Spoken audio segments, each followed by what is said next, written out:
Hello students, let's start the quadratic equation. आज हम एक मैथ्स का टॉपिक शुरू कर रहे हैं जो कि अलजेब्रा पोर्शन से है and that is for class 11। तो शुरू में जैसे कि मैंने पहले कहा था कि फिज़िक्स के साथ साथ आपके लिए लगातार कुछ मैथ्स का भी वीडियोस बनता रहेगा और उसी के लिए आज हम अलजेब्रा से क्वाड्रेटिक इक्वेशन शुरू कर रहे हैं। ये चैप्टर आप तो क्लास 9-10 से ही पढ़ते हो, है ना, लेकिन क्लास 9-10 में आपने जितना पढ़ाई किया इस चैप्टर के बारे में उससे क्लास 11 में काफ़ी ज़्यादा कुछ पढ़ना है। लेकिन ऐसा भी नहीं है कि कुछ इस तरह का चीज़ पढ़ना है जिसका कि अपने कोई रिलेशन ही नहीं है 9 या 10 के साथ, ऐसा बिल्कुल नहीं है। जो चीज़ आप क्लास 9 एंड 10 में पढ़ाई किए हैं बिल्कुल वहीं से हम लोग स्टार्ट करेंगे और उसको लेके आगे बढ़ेंगे। तो चलिए शुरू करते हैं। क्वाड्रेटिक इक्वेशन क्या है? ये एक जनरल सेकेंड डिग्री इक्वेशन है। General second degree equation in one variable.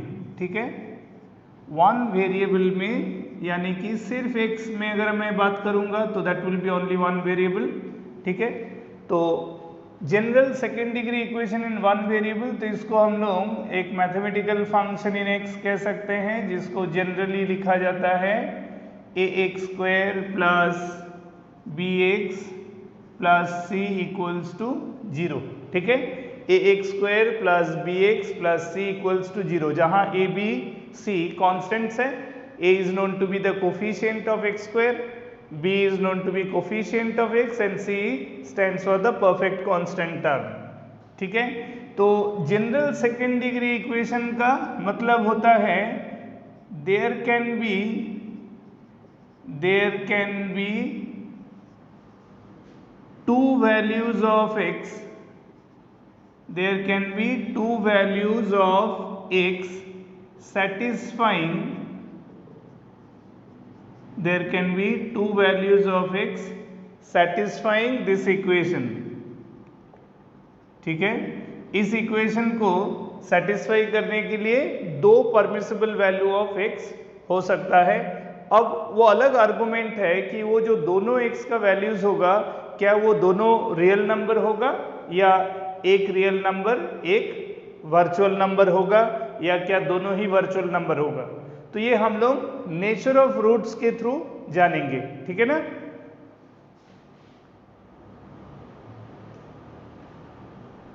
हम लोग नेचर ऑफ रूट्स के थ्रू इसको समझेंगे, इसके बारे में जानेंगे।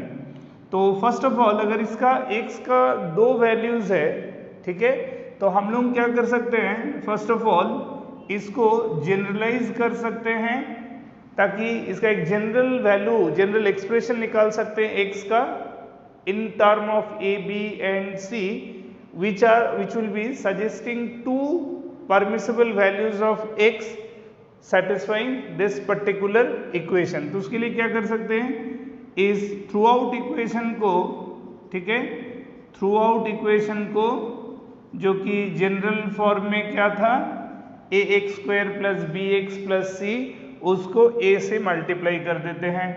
ठीक है, तो इसको a से मल्टीप्लाई कर देंगे तो हम जानते हैं कि ये पूरा को मैं इक्वेशन कह रहा हूँ यानी कि the value of entire this is 0, तो 0 के साथ कुछ भी मल्टीप्लाई करेंगे तो वही रहेगा। That's why a multiplied with this term still it becomes 0 only. तो as a result of this multiplication के बाद मैं इसको ऐसे लिख सकता हूँ a square x square plus a b x plus a c equals to 0। ठीक है, a से मल्टीप्लाई कर दिया और फर्दर देखो इसको इस तरह से रीअरेंज कर सकते हैं, इसको लिख सकते हैं a x whole square plus next वाला जो term a b into x है इसको twice of a x into b by 2 लिख सकते हैं ताकि इसका जो अल्टीमेट वैल्यू था middle term a b into x वो सेम रहे और 2 से मैंने मल्टीप्लाई डिवाइड कर दिया ताकि ये देखो ये पूरा को अगर a यानी a square plus 2ab format है तो b हमारा b बाई 2 है तो उसका स्क्वायर b बाई 2 का स्क्वायर यानी b स्क्वायर बाई 4 ऐड किया और plus a c minus b square by 4, यानी कि एक्सप्रेशन में बी स्क्वायर बाई 4 था नहीं, ए से मल्टीप्लाई करने के बाद जो एक्सप्रेशन आया था उस एक्सप्रेशन में बी स्क्वायर बाई 4 नहीं था, तो बी स्क्वायर बाई 4 मैंने ऐड किया, माइनस सब्ट्रैक्ट कर दिया, and then as a result of this the whole expression value remains unchanged. तो इसको हम लोग ऐसे लिख सकते हैं, this can be written a x plus b by 2 whole square, यहाँ से यहाँ तक इसको हम लोग a plus b whole square के फॉर्मेट में लिख सकते हैं, a square plus 2ab plus b square that is a plus b whole square, that is equal to, इस टर्म को उधर लेके जाएंगे तो वो हो जाएगा बी स्क्वायर बाई 4 माइनस ए सी, यानी कि RHS वाला टर्म को सिंप्लीफाई कर दें तो वो हो जाएगा b square minus 4ac divided by 4। ठीक है, अब ऐसा लिखने के बाद we can write down that is a x plus b by 2, that can be written, देखो ये होल स्क्वायर था, मैं इधर से स्क्वायर हटा दूंगा तो वो क्या हो जाएगा, plus minus of under root of b square minus 4ac divided by 4। ठीक है, यानी कि इसको लिख सकते हैं plus minus of under root of b square minus 4ac divided by 2, 4 का स्क्वायर रूट कर देंगे तो क्या आ जाएगा 2।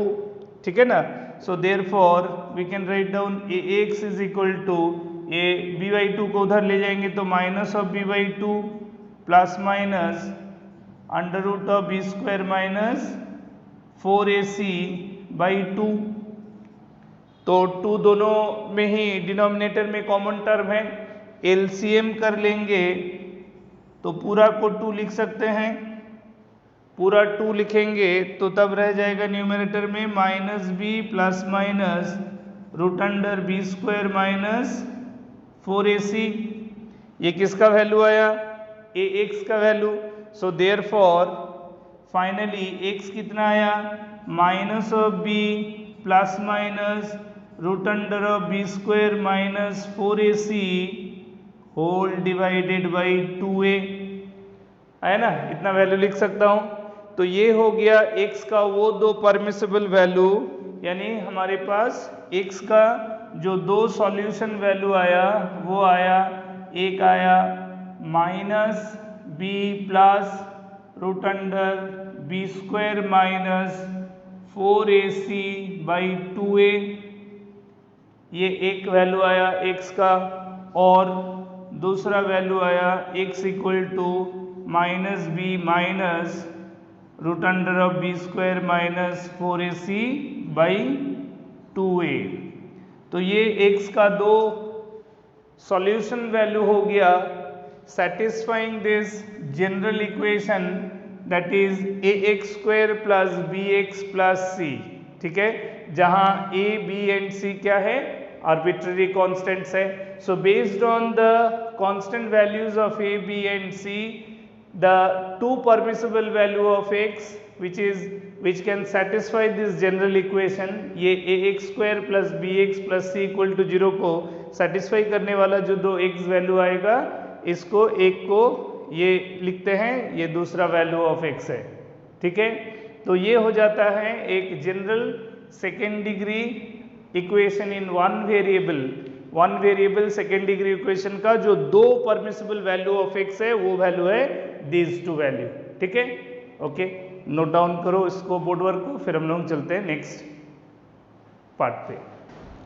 So let's continue the second part. तो हम लोगों को दो वैल्यू मिल गया x का, है कि नहीं, we have got the solution values of x suggesting this particular quadratic equation. अब देखो x का ये जो दो वैल्यूज आया है ना, एक वैल्यू आया क्या, minus b plus root under b square minus 4ac divided by 2, है ना, and another value of x we have got minus b minus under root of b square minus 4ac by 2। ठीक है। अब बहुत ध्यान से देखो, मान लो x का ये एक वैल्यू को मैंने x1 और x का दूसरा परमिसिबल वैल्यू को x2 मान लिया। अब देखो अगर ये दोनों वैल्यू को ऐड करते हैं ना x1 प्लस x2, ये तो बेसिक इक्वेशन का दो परमिसिबल वैल्यूज है x, यानी कि x का ये वैल्यू बैठाने से ये 0 होगा, या x का ये वैल्यू बैठाएंगे और सिंप्लीफाई करेंगे तब भी 0 आएगा। सॉल्यूशन का यही मतलब है कि x का जिस पर्टिकुलर वैल्यू को इक्वेशन में बैठाने से वो इक्वेशन को सेटिस्फाई करे, यानी कि LHS बराबर RHS बताए, तो RHS का वैल्यू तो हमको पता ही है 0 है, तो expression value of the LHS 0 हो सकता है for x equal to x1 this and x equal to x2 this. अब ये दोनों वैल्यू को देखो अगर हम लोग ऐड करेंगे तो यहाँ प्लस ऑफ रूट और ये माइनस ऑफ रूट, ये दोनों टर्म कट जाएगा, यहाँ माइनस बी बाई टू, वहाँ भी माइनस बी बाई टू आए, यानी कि minus b by two minus b by two, यानी minus of 2b by two, यानी सॉरी a है यहाँ, सॉरी a छूट गया था, तो 2a यानी minus of b by a, ठीक है ना। तो x1 का वैल्यू ये, x2 का वैल्यू ये, तो x1 प्लस x2 हो गया minus of b by a। And अगर हम लोग ये दोनों वैल्यू ऑफ x यानी x1 इंटू x2 को मल्टीप्लाई करें तो देखो न्यूमरेटर पार्ट को ये जो माइनस b है ना, इसको एक पार्ट और रूट वाला टर्म को दूसरा पार्ट अगर रखूं तो न्यूमरेटर में है a plus b into a minus b, multiply करेंगे x1 इंटू x2 तो न्यूमरेटर टू न्यूमरेटर मल्टीप्लाई होगा, डिनोमिनेटर टू डिनोमिनेटर, तो न्यूमरेटर में हो जाएगा minus of b whole square minus root under of b square minus 4ac इसका whole square, यानी a plus b into a minus b, a plus b into a minus b हम लोगों का क्या होता है a square minus b square, तो देखो a plus b into a minus b format होगा तो a square minus b square और divided by 4a square.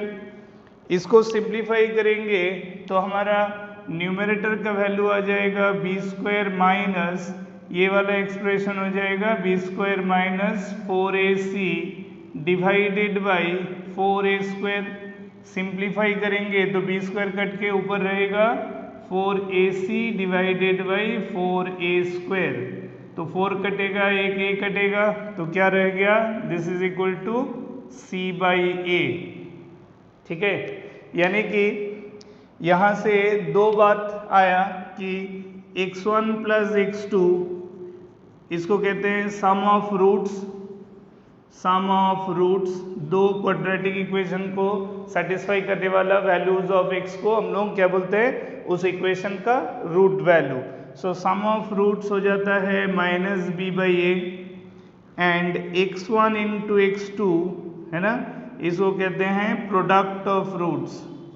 So product of roots हो जाता है c बाई ए। तो एक क्वाड्रेटिक इक्वेशन का sum of the roots is minus b by a, जहाँ b क्या है कोफिशिएंट ऑफ x और a क्या है coefficient of x square, and product of the roots होता है c by a, c is the constant term and a is coefficient of x square.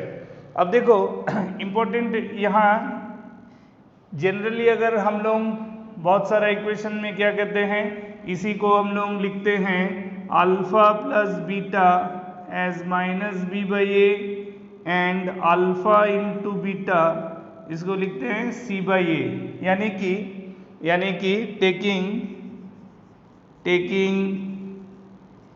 x1 equals to alpha and x2 equal to beta, x1 को alpha और x2 को अगर beta मानेंगे तो general term में हम लोग इस तरह से भी इसको जनरली लिखते हैं alpha plus beta equals to minus b by a and alpha into beta equals to c by ए।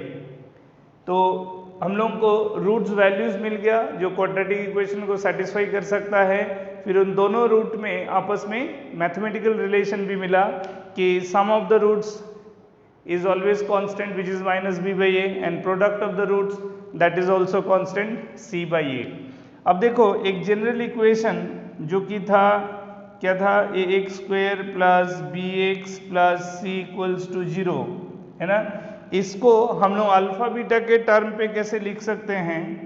अगर हम लोग इस इक्वेशन से प्रीवियस में x का सॉल्यूशन निकालने के लिए मैंने क्या किया था, a से मल्टीप्लाई किया था। अब मान लो मैं अगर a कॉमन ले लेता हूँ तो the rest term becomes taking a common, so x square plus b by a into x plus c by a that is equal to 0।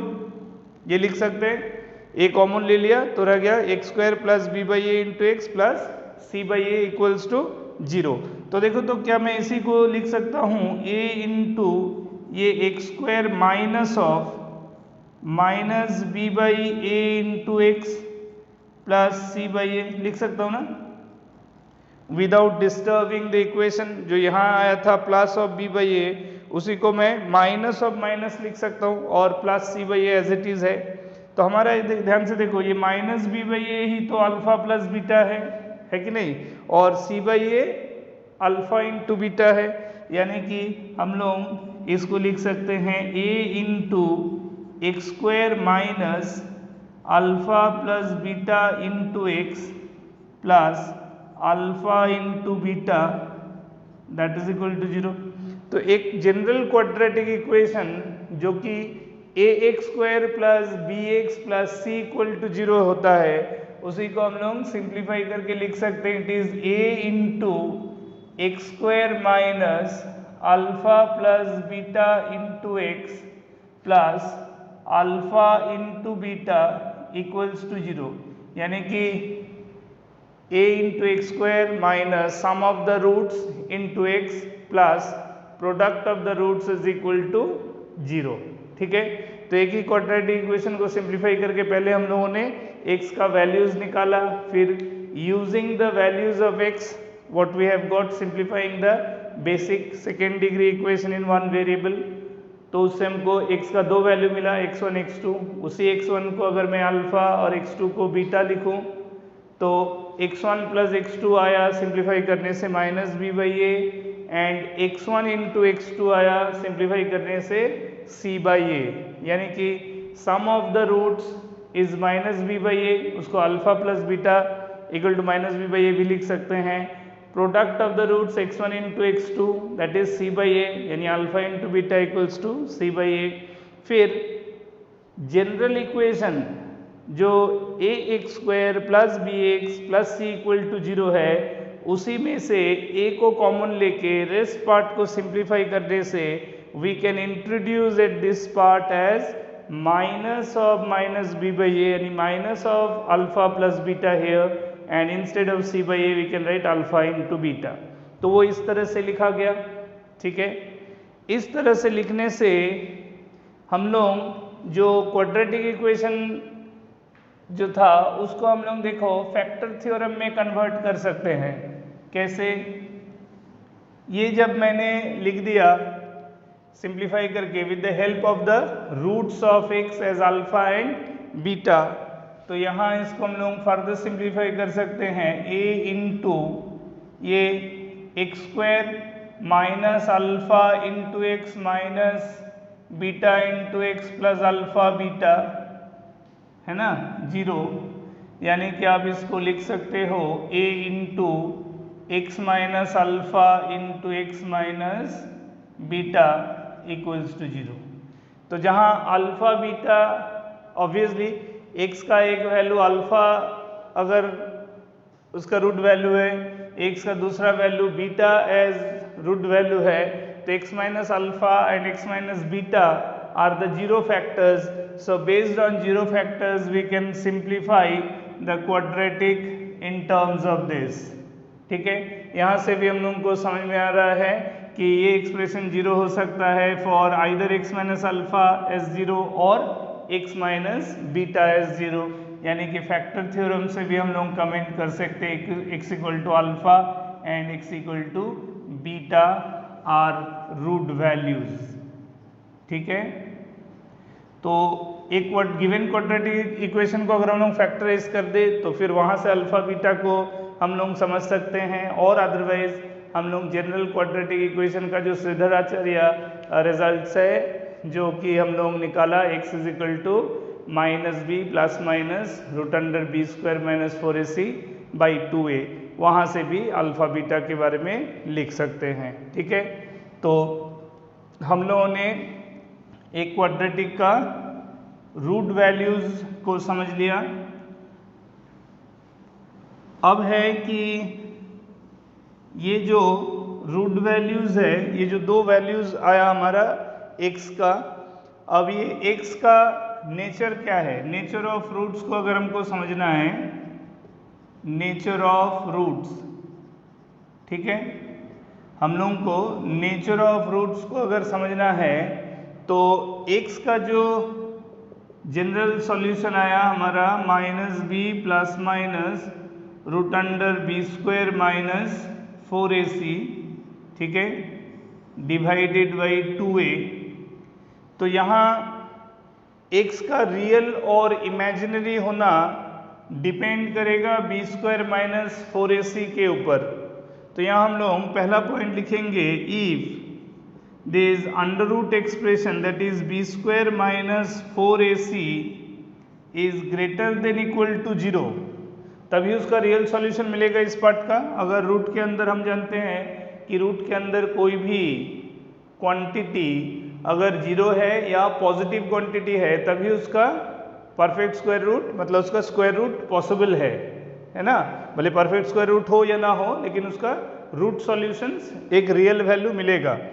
और अगर रूट के अंदर कोई नेगेटिव क्वांटिटी है तो फिर उसका रियल सॉल्यूशन नहीं मिलेगा। तो that is the reason why x का रियल होना या ना होना डिपेंड करता है on the value of b square minus 4ac। तो अगर b square minus 4ac equal to 0 या ग्रेटर देन 0 है, then this implies that x belongs to real number, x belongs to real number. ठीक है, x तब real number होगा अगर आपका बी स्क्वायर माइनस 4ac 0 होता है या पॉजिटिव होता है। Otherwise if b square minus 4ac अगर लेस देन 0 है यानी नेगेटिव क्वांटिटी हो गया, तो then x belongs to imaginary number. ठीक है, तब x रियल नंबर नहीं होगा, तब x हो जाएगा इमेजिनरी नंबर। ठीक है, तो x का रियल होना या इमेजिनरी होना किसके ऊपर डिपेंड कर रहा है? The expression b square minus 4ac। ठीक है, इसको कहते हैं डिस्क्रिमिनांट। सो इसका मतलब that is the डिस्क्रिमिनांट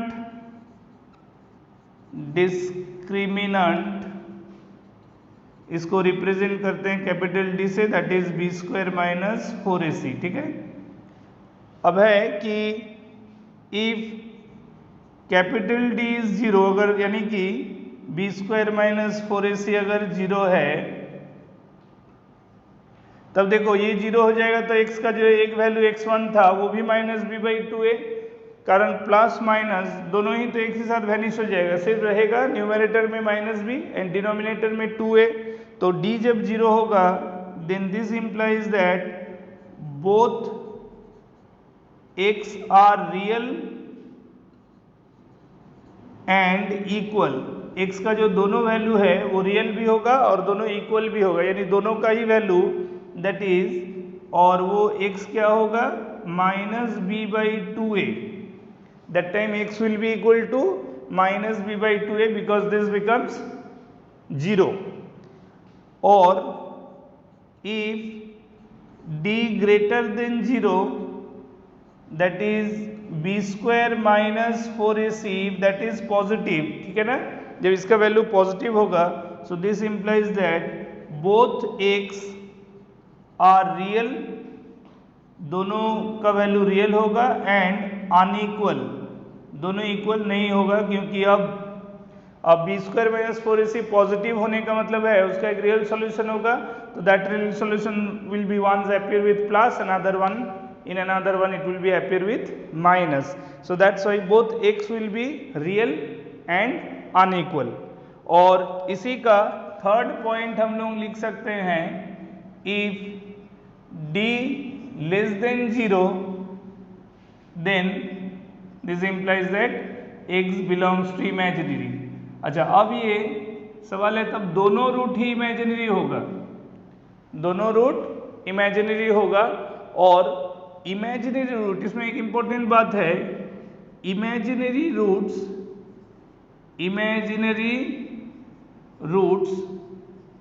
are always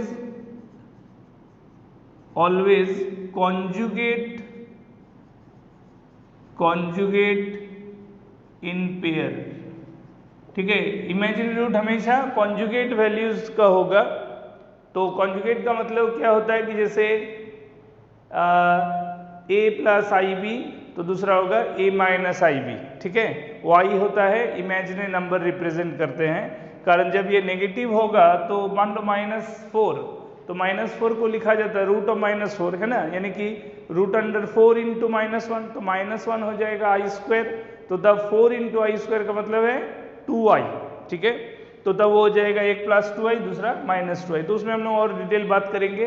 तो फिलहाल यहाँ तक हमको इस पर्टिकुलर कंटेंट में यहाँ तक प्राइमरीली सीखना था, समझना था। ठीक है, इसके ऊपर और भी नेचुरल रूट्स पे और भी बात करेंगे, परफेक्ट स्क्वायर के बारे में, जब ये b² - 4ac एक परफेक्ट स्क्वायर होगा। ठीक है, फिर रैशनल रूट्स, इरैशनल रूट्स, वो सब में भी बात करेंगे। प्राइमरी टर्म पे हमको पहले इतना तक समझना है। ठीक है, इतना समझना है, इस पे कुछ प्रॉब्लम्स डिस्कस करना है, थोड़ा इसको थॉरो होना है, फिर जाके इमेजिनरी रूट्स पर भी बहुत स्पेसिफिक चीज हम लोग पढ़ेंगे, क्योंकि जब हम लोग क्वाड्रेटिक इक्वेशन पे आएंगे तो वहाँ हम लोग को रियल रूट्स और इमेजिनरी रूट्स पे बहुत सारा कॉन्सेप्ट होता है, और उससे रिलेटेड बहुत क्वेश्चन जॉइंट एंट्रेंस लेवल में पूछा जाता है। तो पहले हम लोगों को इतना बेसिक समझना है, क्लियर होना है ये कॉन्सेप्ट पे, और जितना पढ़े हैं उसको अच्छी तरह से समझना है, उससे कुछ प्रॉब्लम्स डिस्कस करना है, थोड़ा सा कॉन्फिडेंस भी बिल्डअप करना है, फिर उस पर और आगे पढ़ना है। ठीक है, तो इस कंटेंट में इतना ही। इस पे हम लोग नेक्स्ट वीडियो पे इस पे डिस्कशन करेंगे, थ्योरेटिकल जितना डिस्कशन किए उस पर हम लोग प्रॉब्लम्स प्रैक्टिस करेंगे और फिर आगे बढ़ेंगे। Okay, thank you.